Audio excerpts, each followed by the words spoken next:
Hello, welcome to the Theology Pugcast. It's great to have you with us today, and hopefully my vocal quality is better than it's been for a while. And the reason is we're trying out a new podcasting platform called Zencastr. As kind of veterans of the show know, veteran listeners of the show know, many times we've had to use Zoom because we're actually not in the same town anymore. But anyway, we're trying out something new, and supposedly the vocal quality is going to be better. So hopefully that's right. Well, I'm C.R. Wiley. I am a pastor. I've been an academic. I've taught philosophy at the college level, and I live in the Pacific Northwest, and I serve a church in Vancouver, Washington. And anyway, I've also got a book coming out on Bombadil, Tom Bombadil, and that should be out any day. I'm breathlessly anticipating its arrival. But anyway, enough about me. Tom, tell us about yourself. Tom Price, systematic theologian and Christian ethicist, teaching both at a variety of places. I live in the Atlantic Northeast. Isn't that funny that we don't refer to the we don't refer to the ocean when we're talking about New England and environs, right? That's right. And Glenn shares that with me at the moment. Yeah, for the moment. I am Glenn Sunshine. I am a professor emeritus of history at Central Connecticut State University, a senior fellow at the Colson Center for Christian Worldview, and I've got my own ministry called Every Square Inch Ministries. Yeah, Glenn, you've been on the road a bit too with Every Square Inch. I saw were you in Michigan? Did I have that right?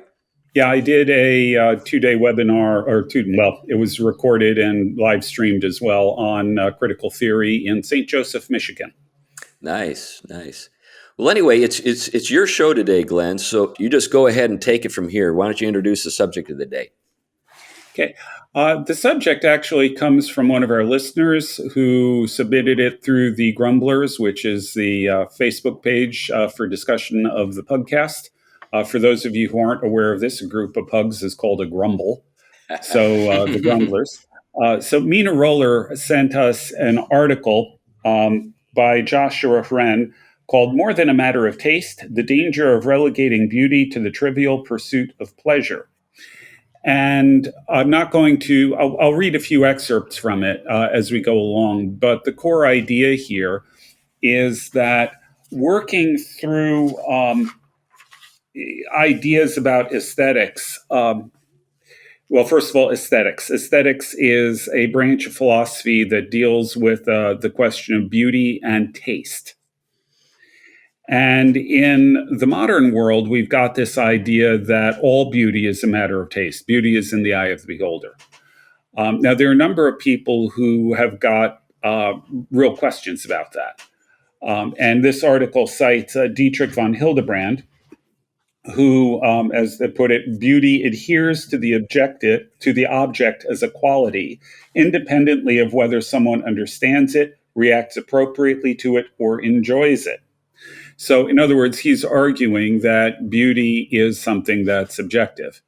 Related to that very thing, Glenn, isn't it fascinating that when we talk to mathematicians, when they would talk about their work, they often refer to a sort of criterion that they use to sort of determine whether or not they're on the right track is whether or not their equations are aesthetically beautiful. If they aren't, then it's an indicator that maybe that they're not actually describing reality and just doing some funky math about things that don't actually exist. But when things do exist that they're trying to describe mathematically, there's kind of a beauty inherent in the equations that they develop. Yeah, I've heard that described as elegance, right? Which is, I think, basically the same kind of idea that there's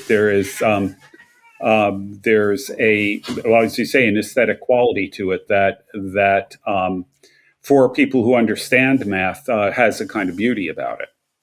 Now, the way I've always sort of explained this to people is, I've told people, if you've got a really spectacular sunset out there, I know people who can look at it and say, yeah, it's nice. I know other people who can swoon over it. I know other people who just sort of glance at it and ignore it. I don't know anybody who'd look at it and say, yuck. Right. And that suggests to me, just by itself, that there's something objectively beautiful there that we recognize. It isn't just a matter of taste. We recognize something there, even if we don't respond to it, as von Hildebrand is saying, even if we don't respond to it, it's still there. It is still objectively real. Right. And Hildebrand goes on to note that against Hume, Hildebrand expounds beauty as, quote, something important in itself, not something that is satisfying only to me. If this is the case, an appropriate response ought to be made to that which is valuable. So beauty is valuable, and therefore we should respond to it appropriately. And Hildebrand goes on to say that failure to respond appropriately to something that is objectively good, objectively valuable, is a moral failing. Now, was it von Hildebrand who stated that he knew the Nazis were wrong because they were so ugly? Does that ring a bell? Yeah, I don't know that particular quote, and it's not mentioned in the article here. So, but that sounds like given what he has to say about aesthetics, that I think would be a valid comment. I should also note that, as far as I'm concerned, it applies to wokeness. Wokeness really reduces all the world to a drab, colorless thing. Humor is virtually destroyed, except if it's nasty. There's really little space for anything that is beautiful. It just becomes drab. It becomes colorless. Right. And I don't quite know where that little hand is on. if you look at the bottom of the screen there, Tom, and you see your name, you'll see a video thing, you see a microphone, and then you'll see a hand or something that's supposed to represent there it a is. hand. Okay. I'll try to behave myself and use that. But in the meantime, hold it, Tom. I'm going to talk over you here. Why should we start now? We've been doing this for 2 years. Okay.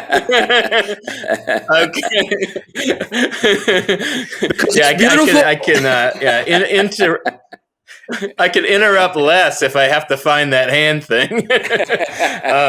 So with that freedom, a few things that here is. I mean, I think what is being glimpsed at is something that the West historically emphasized, and Christian theology in its own way is that beauty isn't arbitrary. Of course, it's grounded in the transcendent. In philosophy, we talk about the transcendentals. In Christianity, we talk about it in terms of the being of God, in which truth, beauty, and goodness are in the nature of God. And it changes the nature of how we conceive of the infinite. Infinite beauty is the very nature of God, and this brings in something very different. But one of the things that it does is it grounds, of course, that relationship between truth, beauty, and goodness to where there is a truth. There's a connection, of course, between beauty and truth, but there are aspects of truth that reveal very ugly things. That's why the goodness side of it is also a part of that triad, in the sense that goodness is not merely about exposing the truth of things that are evil and sinful in the world, but it's also about reorienting things towards what their original intentions are and their ultimate purpose are. So ugliness is a disruption of that fullness of being, and then anything that starts to turn in on itself in such a way that it moves away from what's at the heart of truth, beauty, and goodness, which is self-giving love. That already starts to disrupt that vision that we had been handed from the previous generations in theology and philosophy. Yeah, I just at a kind of practical level, and this is be something I think that our folks will relate to. For one thing, if beauty is not objectively knowable, then the statement "God is beautiful" is nonsense. All you're saying when you say God is beautiful is just that my tastes, find the idea of God appealing or something like that. But I think also another thing that's interesting to note is that, at least in my experience, there are people I have known who are really marvelously good people, but they're physically not very attractive. Nevertheless, their moral goodness makes them beautiful in a way. In other words, they're attractive. They draw you you toward them just because of their moral goodness, and that moral goodness seems to have a kind of character that spills over even into their their faces. You find their faces appealing. There's something about how it's reflected in the face, even though a person may not be technically or might not be a candidate for a swimsuit commercial. Nevertheless, you can look at a person and say, because I know that person and just I like that person so much, that person is appealing to me, attractive to me at some level, if that makes sense. Yeah, I would also add that when we look at the transcendentals and recognize that they're grounded in God himself, one of the things that I've been thinking about a bit lately is that all beauty, wherever you find it, must therefore be a reflection of God. Right. And if you read through, I just, driving back from Michigan yesterday, we listened to Paralandra. And when you get to the end, you have this rather odd, almost hymn that takes place before Ransom returns to Earth on Paralandra, where all the different parts of creation talk about how they are all the center and so on. And in a lot of ways, I think that's sort of an expression of this idea that no matter whatever you find, wherever you find it, anything that is unfallen in this world is, in a sense, a reflection of God himself who created it. And right. And I think that connected with that is kind of 2 points. On the one hand, it points to the fact that because beauty is transcendent, that means it's valuable in and of itself. And so to pursue it isn't about, first and foremost, what I get out of it, even though I will get transcendently rich, infinite amounts of goodness from it and beauty from it. So yes, there is a joy and completion in knowing beauty. I mean, I think everyone can get a sense of how that can undo us and then reorient us. But it is something that is pursued for its own sake. And because of that, when it actually refracts in the creation, you also get something that isn't first and foremost utilitarian and isn't something that is about pragmatics, even though it can impact and form those in manifold ways. And so you get something of that a form or an imprint of the transcendent in the creaturely. And I mean, I think Roger Scruton used to talk about the way in which compare the beautiful cathedrals that have stood as monuments generation after generation. They were aimed at the beautiful itself and the glory of God. And they have something transcendent and lasting. And then he kind of compares it with the crass kind of commercial music that's just geared towards immediacy and gratification of one particular appetite. And he talks about how transitory it is. He says, look at the buildings, for example, that we build today. They're torn down in 10 and 15 years. They're ugly, they're hideous, they're outdated, they lose everything. And they had a practical function. And of course, we have to use certain things for that, but they had nothing else. And so therefore, they become, just merely space for more novelty. Yeah, I think one of the things about that, Tom, though, is that there are people who cannot recognize beauty or maybe even find it distasteful. And in the history, in classical philosophy anyway, that was an indicator that you're sick, that you're something about your moral constitution isn't right. So, for example, let me give you an example. So today I'm wearing a Krispy Kreme T-shirt. Krispy Kreme. Now, there are a few things more beautiful than a Krispy Kreme glazed donut. But if I were sick, physically ill, and I saw a Krispy Kreme donut, I would not find it appealing. In other words, the fact that I don't see the beauty, the marvelous symmetry of the Krispy Kreme donut, the appeal of its crusty outer layer of sugar, if the fact that I don't recognize that and salivate says something about my health. If you get my point. So, for example, I remember I was speaking with an intellectual about these sorts of things a few years back, and he showed me a photograph of some art in which somebody had, at great expense, created a mural of a dog urinating on the very building that it was depicted on, and I recoiled. I said, "That's an ugly image, and that's an ugly thing." And he laughed. He thought there was no moral content at all. He just thought this was an amusing thing. I actually, be perfectly frank, thought it was an indicator that his moral constitution had been somehow, malformed. To continue with the article, this really picks up on some of those ideas.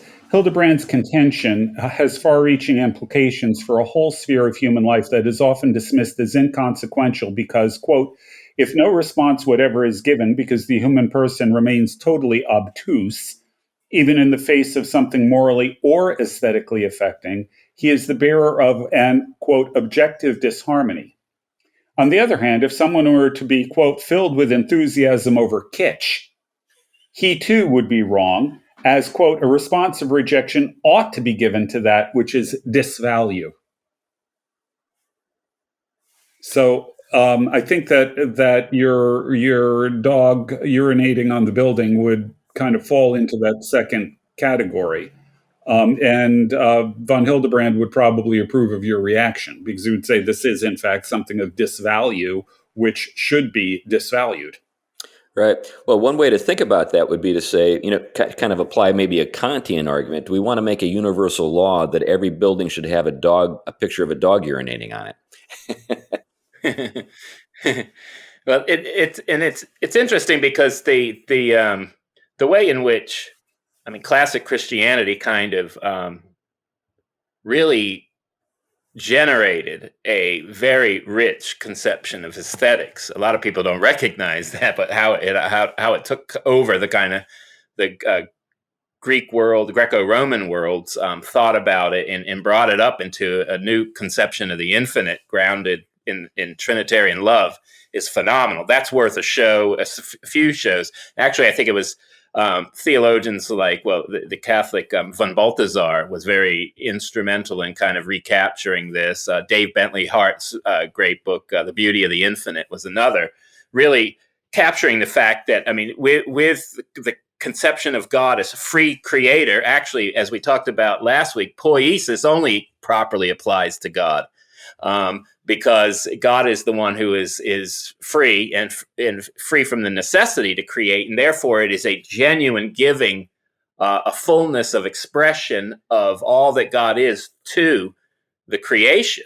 And yet the proper response to the creation is sort of the openness to this glory. It's what some theologians will be the theophanic, the way in which the creation itself is open to God's glory in its original state. And by doing that, it receives this gift of life and flourishing and perfection, which is where that moral aim is. And so one of the things we talked about is the way that form, what is given to us in Genesis and protected through the giving of the law and brought to its first its redemption in Christ and renewal. This has an aesthetic beauty character to it, the beauty of holiness, if you will. And this is, I think, what's connecting what Chris is talking about, the way in which a properly oriented moral life and the beautiful become so integrated. And so then when you have a culture that it celebrates in the dismantling of those forms given in creation, or they thinking they're going to transcend and become like gods by throwing off that gift of form. And I think you see this. I think some of the West, what you see is they want to it's what I think Carl Trueman was talking about Reef's work with Death Works, right? The way in which you think you're going to transcend all this limit on your own poiesis by somehow making ugly those forms that have held you back and making them distasteful. So for them, they see it almost as a moral act, right? Making ugly that which kind of put limits on us. And so it's a perverse aesthetic, if you want, or it's ugliness trying to be a morality. Yeah, I think that there, this is one of the things about art, that philosophically has changed. That art is now intended to do nothing more than shock. It's really more or less what it's about. It's not designed to display beauty. I mean, the very idea in modern art of beauty is more or less rejected, that there is any sort of concept of that. And if you paint something that's beautiful, it's looked down upon as selling out, commercial, whatever. Yeah, I've got a guy that I know that went to UConn. Actually, was a graduate of UConn in the visual arts, and quite gifted, and was accepted at Goldsmiths in London. And he spent his entire education at Goldsmiths in London defending beauty against the detractors, who were all his, all the guys on the faculty, and these were all Marxist, and they all maintained that beauty obviously is just a social construct, and it's sort of an imposition on the part of particularly men. And they would talk about, the patriarchy, obviously. Whenever anybody says the patriarchy, I just immediately, turn them off. but the idea is that the somehow, except the other podcast. That's right.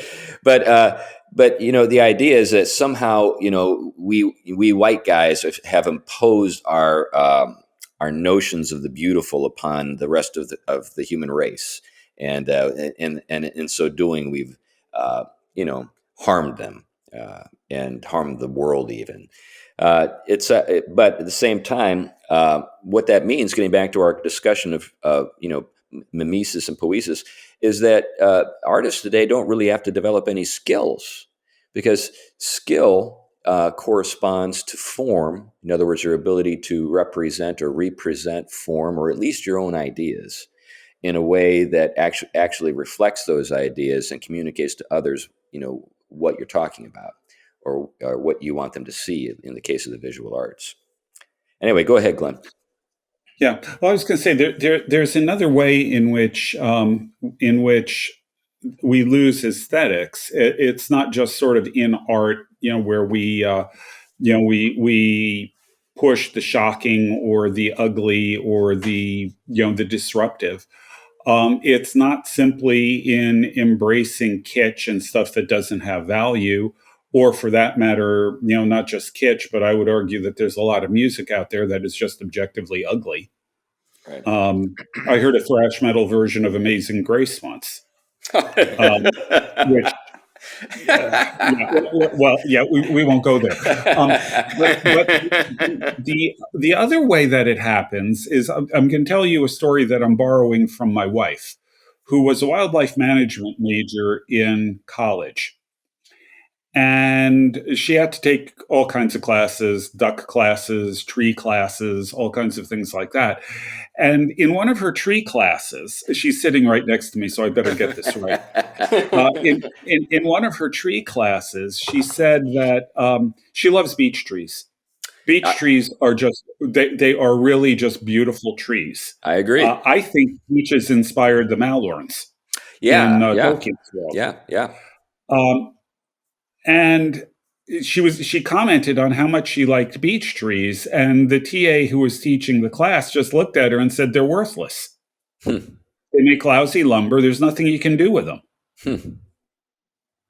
So he was not, what that to me really represents is sort of a utilitarian or a consumerist vision of the world, where things have value and are seen as good to the degree that they're utilitarian, to the degree that they appeal to something which can be quantified and commercialized, Right. rather than just for the sake of the fact that this is a beautiful tree.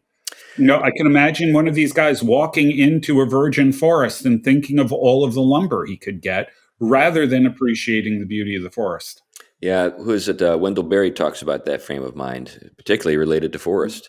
But beech trees, this guy, has got a narrow range when it comes to what he thinks about.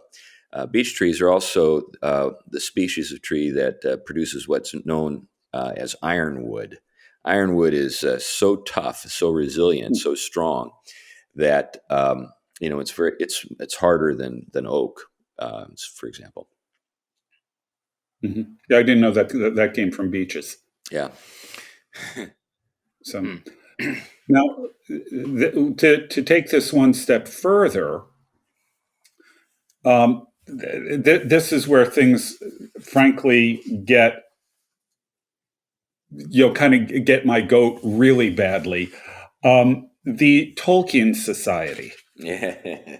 Yeah. Now, actually, let me before we get there, let me just read a little more from this original article. This is from Alistair McIntyre, and he's referencing James's novel. I'm blanking out on the title.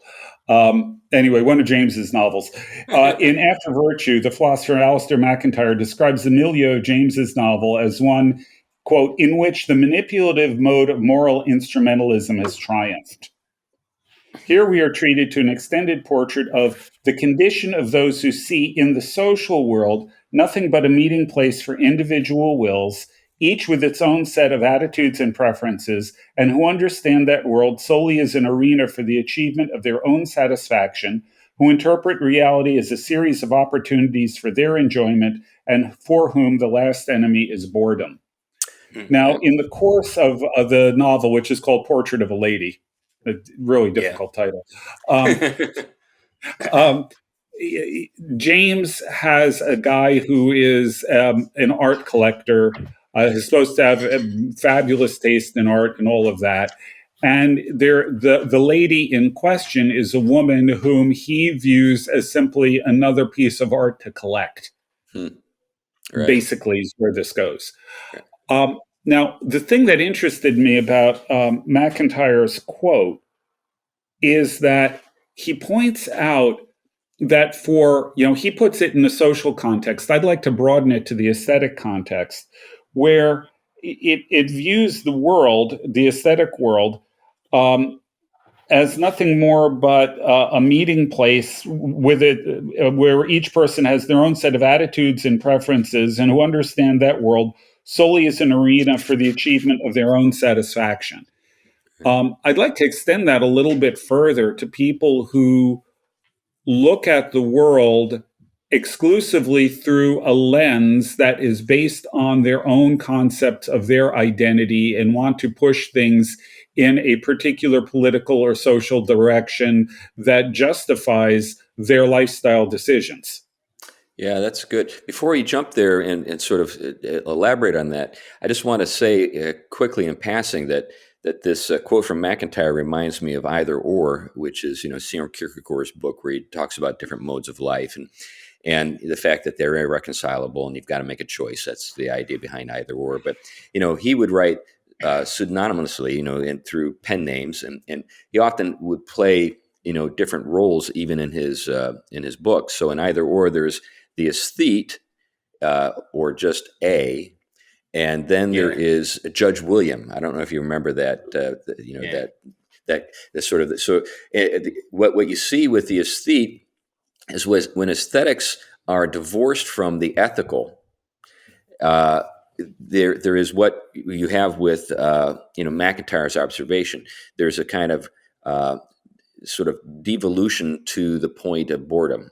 So the problem that the aesthete who divorces aesthetics from truth and goodness faces is that it just becomes a matter of titillation, and sort of keeping yourself from ennui and kind of, so you have to become more and more arbitrary, more and more extreme. I think that's kind of what we see even when it comes to sexual appetite. I think that one of the things that concerns me about, say, things like pornography or just our complete immersion in the world of the sensual in our time is it forces us to kind of go to further and further extremes to arouse ourselves.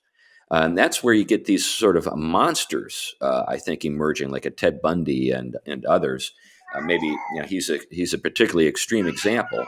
But I do think that's also the problem that we see with the use of pornography and how it's sort of undermining the virility of young men, because they can no longer be aroused by healthy, sexual interactions with women. They have to get into all kinds of weird LARPing and stuff. Well, yeah, and actually, we can trace that back all the way to the very idea of pornography is taking something that is good, that is created by God as a good thing, as a holy thing, and commercializing it, turning it into something that is far from its intended purposes. And then, exactly as you said there, what happens with pornography is not only do you start running into problems with young men with erectile dysfunction, but you also end up with pornography that becomes progressively more and more and more extreme, because you can't get the same hit out of the stuff that you used to. You get inured to it, so you got to find something more extreme to push you. And this has got consequences, not just in terms of pornography, but in terms of human trafficking, in all levels of abuse and so on. If you read, I've read accounts by people who've left the porn industry of the level of abuse that they take in the industry, where they are more or less required to do things they never signed on for, or never work again. So this forces them into all of these kinds of things, which then leads many of them to be drug addicts and things like that, as a way of numbing themselves to what they've got to do. It's the same kind of spiral. But where does it begin? It begins with taking something good that God's created and starting to use it in a different way, focused on really the aesthetic. An aesthetic devoid from separate from morality. Yeah, in this case, it would be an aesthetic of pleasure. Yeah. Well, that's right. It takes things that, again, aimed for good and flourishing and ultimately fulfillment in communion with God and each other, and distorts them. I mean, it's similar to early Romans, right? When we turn to the creaturely rather than the manifest glory of God, which should evoke the right attitude of reception of the gift character, everything in gratitude and worship, right? And then turning to other things for the gift they are, rather than the means towards my gratification. We start to pervert that whole order. I mean, this is why idolatry ends up where, with all of this, because once we eclipse the manifest beauty of God and how it radiates the whole of creation, therefore something dark comes in and distorts all of that, to which Romans later says our natural uses become unnatural. And so look what happens there. Interesting thing maybe to throw in here, of course, is on the one hand, because the world is fallen and broken, that does not mean the glory of God or the beauty of God has been eclipsed or never doesn't get through. But obviously, we know that Satan manifests himself as an angel of light, right? Presents himself as beautiful. And so it isn't always in that hideous and ugly that we would first look, even though we know that that's telling us something about the consequence. But it usually is captivated and wrapped in something that appears beautiful to us in our fallen state. So moral purification or sanctification has with it, for Christians, the ability to begin to see distortions of beauty that are really aimed towards these perverse ends rather than actually genuine aspects of it. And then last point, Protestantism has wrestled with this because, of course, with Luther and the theology of the cross, he wanted, at his worst moments, to not see any kind of worldly beauty and divine beauty connected at all, other than read through the hideousness of its judgment. And Kierkegaard, I think his solution took kind of Luther's worst aspects in the wrong direction. But you did start to have Protestants kind of reintegrate it back into a fuller theology. I mean, we see some of that with Calvin. We see that with Jonathan Edwards, of course, who recaptures beauty. Later, Karl Barth will do it as well. But they had a lot to overcome, and they never quite were able to balance theology of the cross and theology of glory. And I think that it's ripe time for Christians to kind of retrieve this, especially evangelicals, and really be clear on what an evangelical understanding of divine beauty and its significance is, because there are distortions of it everywhere. Yeah, sometimes you get the impression, particularly with some of these sort of young woke evangelicals, that something isn't authentic if it isn't ugly. When we're talking about the art that they produce. Now, I actually wanted to go from here into a discussion of literary art, and particularly The Lord of the Rings. Now, there are a number of ways I could have gotten to this. I could have, for example, returned to one of my favorite topics, enchantment and disenchantment and reenchantment. There are a lot of ways that you can get here. But I think going at it from this aesthetic idea that MacIntyre talked about, where you look at beauty and you look at the world and you view it exclusively through the lens, if you will, of what affirms you and your dignity and your outlook and your interests, your desires, your tastes, all of that sort of thing. And you make that sort of the final arbiter of meaning and beauty and truth.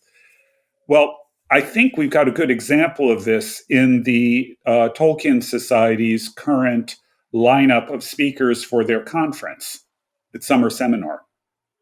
Now, Tolkien, just as a quick review, Tolkien was a devout Roman Catholic.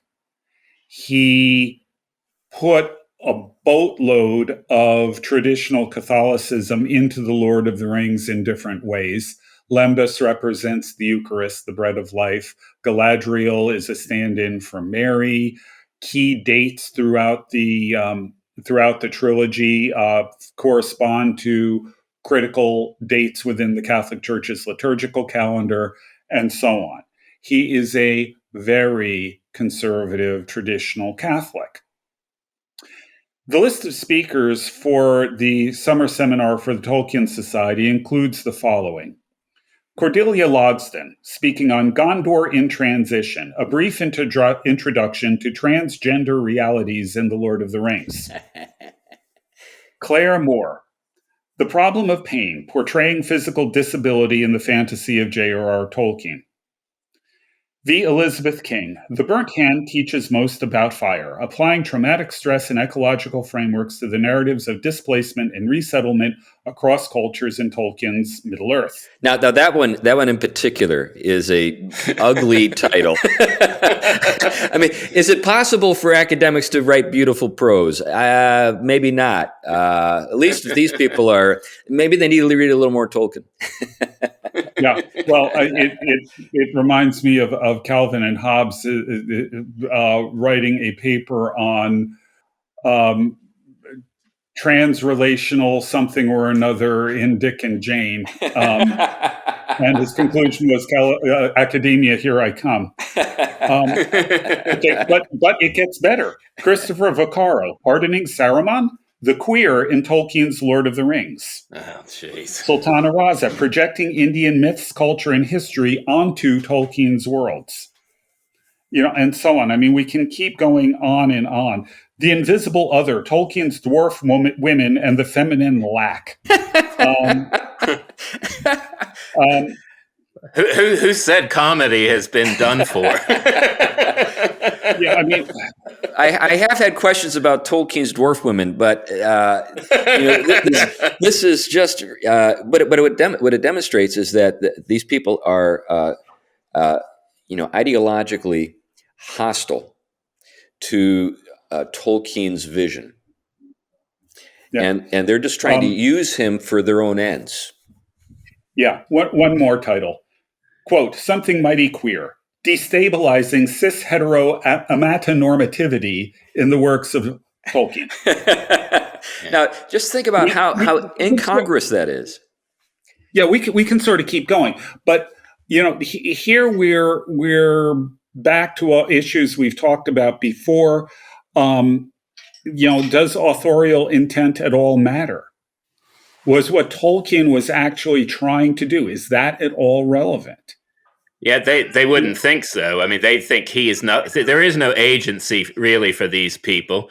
He is the expression of a set of forces and privileges, and he is basically manifesting them, and in some ways doing violence to us by being a person that has had the position and the forces he has that have excluded others. So these people are trying to find places at which to unpack all that. Of course, what you see is they're creating their own mythological worlds, ungrounded in reality. And I, as I always say to them, nothing more than expressing the set of forces that have made them come up with what they've done. So they're not telling us anything. They're just basically sharing their set of forces because they don't like Tolkien's set of forces. That's what it becomes reduced to. Yeah. Well, here's where I would bring in the enchantment, disenchantment, reenchantment idea. The world has lost, as we said in the enchantment thing a year and a half ago or whenever it was, the world sort of lost its magic. And Tolkien's prose is incredibly powerful. It is beautiful writing, and it is incredibly powerful in its presentation of a reenchanted world, a world that people look at and are attracted to. Yeah. So it could become a vehicle through which a true reenchantment can occur. But the problem is people encounter beauty, I think, genuinely in Tolkien's writing. This is where the aesthetics comes back in. They encounter beauty there, but they are not content with the beauty that is given them. They have to instrumentalize it for their causes, and in the process, twist and distort everything that he's doing. Yeah, which I think is an indication, as I noted a little while back with my beautiful illustration of the Krispy Kreme donut, of their moral sickness. In other words, they don't have the ability to apprehend and receive and delight in the beauty that is presented to them. They simply want to dissect it, configure it, and then instrumentalize it in a very much the way that Saruman would. Saruman, that was all. That was Saruman's agenda, project. So they're trying to do to Tolkien what Saruman would do to Tolkien. Yeah. It's perfectly accurate. The white is a starting point. It can be broken into all different colors and things like that. It can be broken into a rainbow. That's right. Yeah. That's right. And there was something beautifully prescient about that illustration. But Tolkien, I think, is pointing back to Newton's experiments with optics. I think, the breaking of the light. I think he's very subtly saying something about the entire project of instrumentalizing everything and sort of making it serve us. Mm-hmm. Yeah. And I think that, one of the things, I kind of, you can almost look at it from the position of both sadness but also joy, is the fact that the transcendental aspects of what Tolkien is up to, just like the way the whole creation manifests the glory of God, no matter how much evil tries to suffocate it. That's why we're condemned, for that matter, because it does get through. They can't dismantle it. What they show is they can't see it and they can't fathom it. And if they see it, let me rephrase that. They see it, but they can't fathom it. It's too bright. They need to bring it back into the ugly world that they're familiar with. And they think somehow they're progressing along some kind of analysis that's going to lead to some kind of something. We never get a clear picture of what that is. Equity, I guess, has replaced aesthetic and beauty and all the rest. But equity at what cost, right? I mean, really, that's the big question. I would analyze it a little bit differently.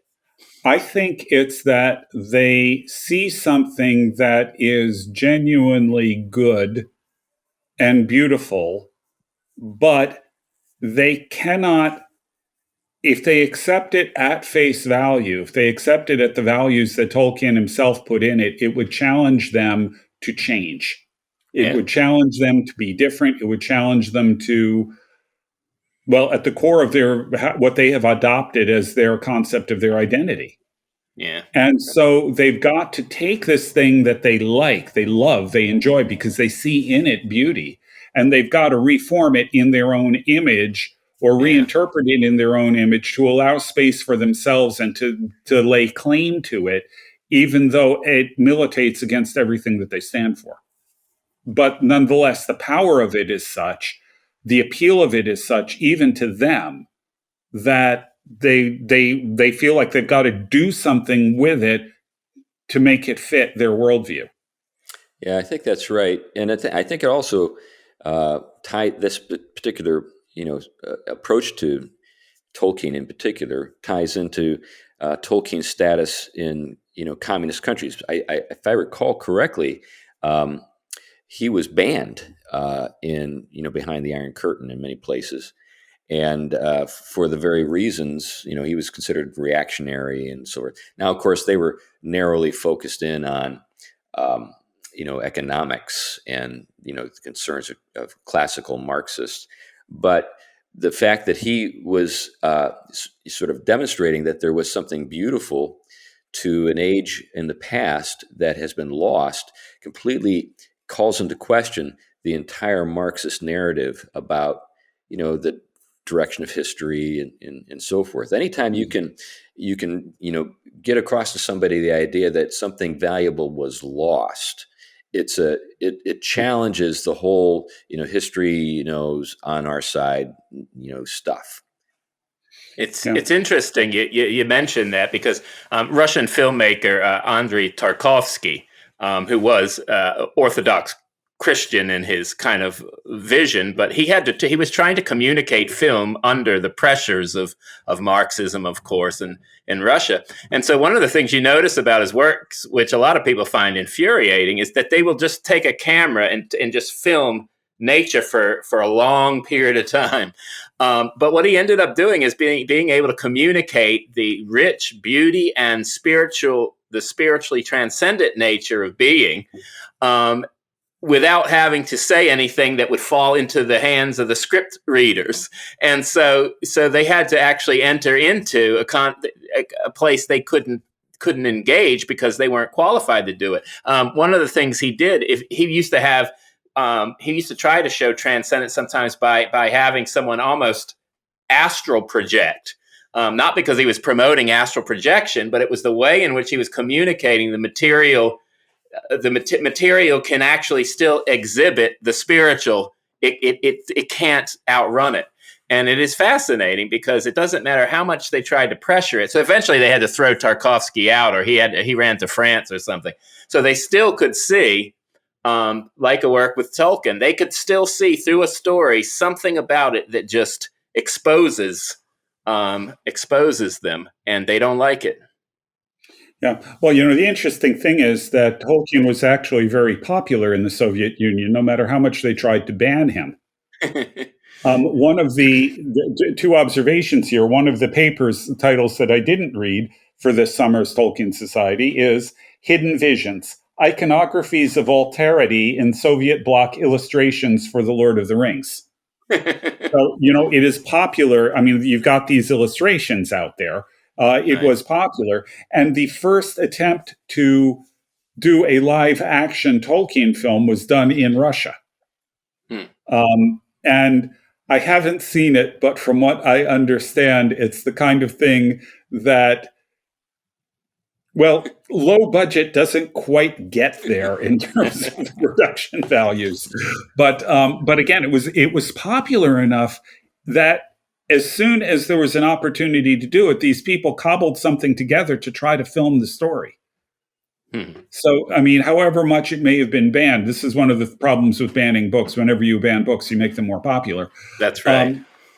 Um, it actually seems to have had quite a number of people were attracted to it in the Soviet Union and the Soviet bloc. So, um, yeah. So I guess the point of all of this for me is, first of all, the idea, going back right to the beginning, that there is, beauty is not just in the eyes of the beholder. There is a such thing as objective beauty. That, as Hildebrand argues, recognizing beauty and recognizing what is not beautiful is actually a moral issue. And then from there we ended up exploring all these various ways that gets distorted.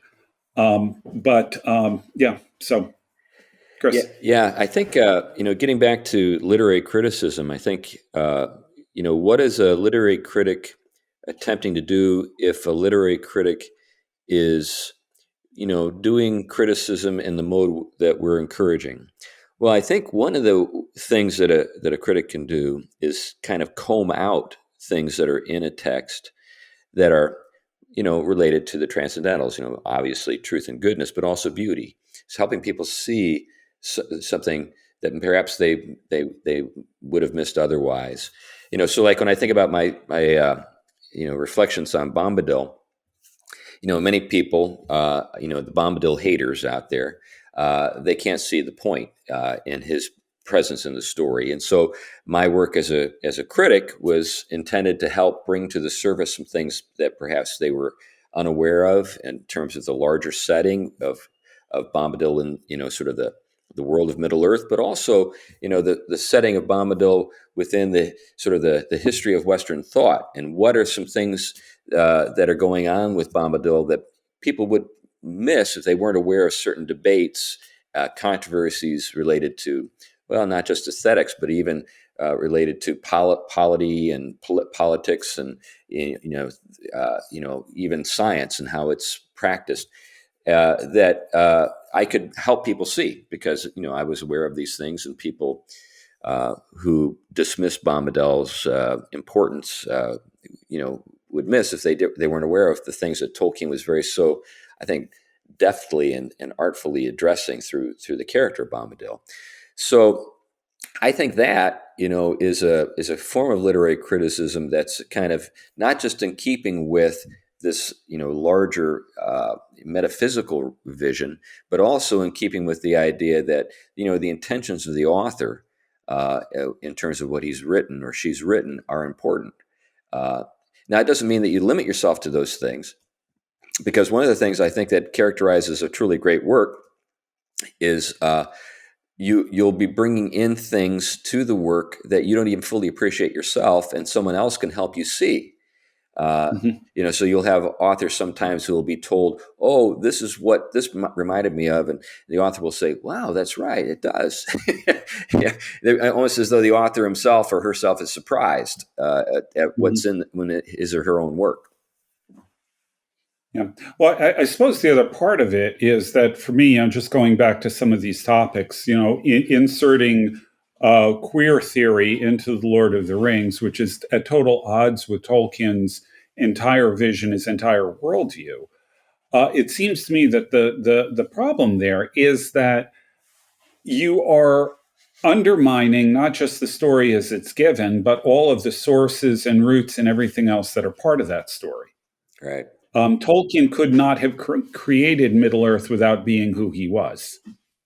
Yeah, no, that's fine. Yeah, because sadly they like to read everything backwards. I mean, that's the whole point of these theories. Is it's all about capturing all that had nothing really has nothing really to do with Tolkien and his concerns and his interests, or even receiving him as a gift in any strong way. I'm not saying some people don't appreciate it, but I'm just saying that the kind of critical theory in these approaches in literary theory are really about unmasking, and they're looking for, again, they never exercise it on their own concepts and terminology or anything else, because they'll find out as creatures, they're just as invented, they're just as invested in the same kind of things any human being is. And if we can't see beyond those reductions, then we are truly deluded, which I think we are. But one of the other things is something about, beauty itself. And I think this is something that Tolkien is communicating, whether they get it or not, is that first and foremost, it's something that we don't construct, right? It's prior to our ability to construct everything. We undergo it. We suffer a pathos. If it's another person, we see their beauty. Their beauty is not something that I've constructed. It's first, it's a beholding of and then a beholding from. And so in that reception, therefore, my being impacted by it and my expressing something in relationship to it then comes about. And so this conflicts with the way all this critical theory and stuff actually understands any kind of interpretation. They think everything is constructed all the way down. So there really isn't a beauty in which to read Tolkien in light of. Not even to when he's saying you should do it, you should do this. Yeah, it's interesting that the way, particularly the Lord of the Rings, this is an Ezra and the Silmarillion, the elves come across, by the time you get to them in Middle-earth, they've sort of learned their lessons in the Lord of the Rings, and they come across as being all about goodness and beauty and light. You have Mordor, which is all about darkness and ugliness and evil, and then they situate the characters between the two. And that I think is one of the things that gives it its power. But if you don't have this concept of beauty and goodness and so on, and therefore, in Tolkien's case, it would be a therefore of evil and ugliness, you can't really construct the story. If you have, Tolkien is very much a patriarchal writer. He believes in hierarchy, all of these kinds of things. To miss that is to, we're back to Derrida and deconstructionism. Derrida believed that language had embedded in it implicit hierarchies. The language that we use included hierarchies which were consciously or unconsciously were there to preserve the existing power structures in society. So the whole point of deconstructionism is to uncover these hierarchies and subvert them. So what they're actually doing here is applying a deconstruction to the Lord of the Rings, even though it's intellectually that's not in favor so much anymore. Yeah, the problem with those folks is if you've ever tried to get anything done with them, it is hopeless. They just, it just conversation never ends. Nothing ever gets prioritized. Nothing ever gets done. I have a background in, social, justice and, activism, it